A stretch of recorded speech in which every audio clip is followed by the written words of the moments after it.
Hello সবাইকে, কেমন আছো সবাই? সবাইকে আমার ইউটিউব চ্যানেলে স্বাগত। তো আজকে বিকেলবেলা বের হয়ে পড়েছি ফরিদপুরের ধলার মোড়ে যাওয়ার জন্য। আসলে ধলার মোড়টা হচ্ছে জায়গার নাম, কিন্তু ওইটা একটা পদ্মার নদীর পাড়। তো জায়গাটা অনেক সুন্দর। ফরিদপুরে আমার অনেকবার আসা হইছে, কিন্তু কখনো এই ধলার মোড়ে যাওয়া হয়নি। আর নদীর পাড় তো বুঝতেই পারছো, যাওয়ার জন্য একটা এক্সাইটমেন্ট কাজ করছে। কারণ নদীর পাড়ে কিন্তু ঘুরতে অনেক ভালো লাগে।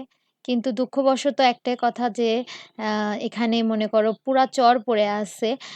কোনো জল মানে বেশি জল ছিল না। আর যে গরম পড়ছে, এই গরমের মধ্যে তো হচ্ছে নদীতে কোনো জলও বেশি থাকে না। বর্ষার সময় মনে করো আরো বেশি এখন হবে। তো এই যে আমরা সবাই মিলে আমার বোনেরা, ভাইয়েরা সবাই মিলে একসাথে বের হয়ে পড়েছি। তো খুবই ভালো লাগে যখন সবাই একসাথে এইভাবে ঘুরতে বের হওয়া যায়। তো এইভাবে আমরা কখনোই মানে অনেক দেরি করে আমাদের এইভাবে বোনেরা, ভাইয়েরা সবার একসাথে হওয়া হয়। সচরাচর আমাদের এভাবে দেখা হয় না।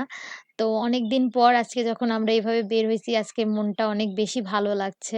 সবাই একসাথে যখন ঘুরতে বের হওয়া যায়, তখন কিন্তু অবশ্যই মনটা ভালো হয়ে যায়।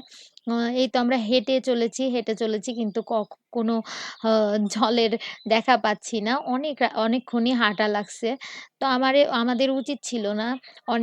একটু আগে যদি আমরা বের হতাম, তাহলে আমরা অনেকক্ষণ এখানে থাকতে পারতাম। কিন্তু আমরা অনেক দেরি করে ফেলছি। আসলে একদম বিকেল হয়ে গেছে। একদম সন্ধ্যার আগ দিয়ে আমরা বের হয়ে আসছি এখানে। তো একটু পরে আমাদের মানে এই জায়গাটা বেশি রাত পর্যন্ত থাকাটা ভালো না। তাই আমরা একটু সবাই মিলে বেশিক্ষণ না, অল্প কিছুক্ষণ থাকার পরেই এখান থেকে চলে আসছি। আর এই দেখো এখনো হেঁটে যাচ্ছি। শুধু বালি আর বালি। এর মধ্যে স্যান্ডেল পরেও হাঁটা যাচ্ছিল না। আমার শখটা অনেকদিন পরে পূর্ণ হইছে। আমার বালির মধ্যে হাঁটতে খুবই ভালো লাগে। তো এই তো একটু জলের দেখা পাওয়া গেল। তো এই যে সামনে অনেকগুলো নৌকা দাঁড়ানো ছিল। সন্ধ্যার কারণে আমরা ওই নৌকাগুলোতে উঠতে পারিনি। তো এই যে আমি একটু জলের মধ্যে হাঁটছিলাম আর তোমার দাদার সাথে একটু জলের মধ্যে হাঁটাহাঁটি করতেছিলাম। তো এই যে আসলে এভাবে কিন্তু পা ভিজাতে খুবই ভালো লাগে। তো আমার এই ছোট ভ্লগটা ভালো লেগে থাকলে অবশ্যই লাইক, কমেন্ট আর সাবস্ক্রাইব করো তোমরা।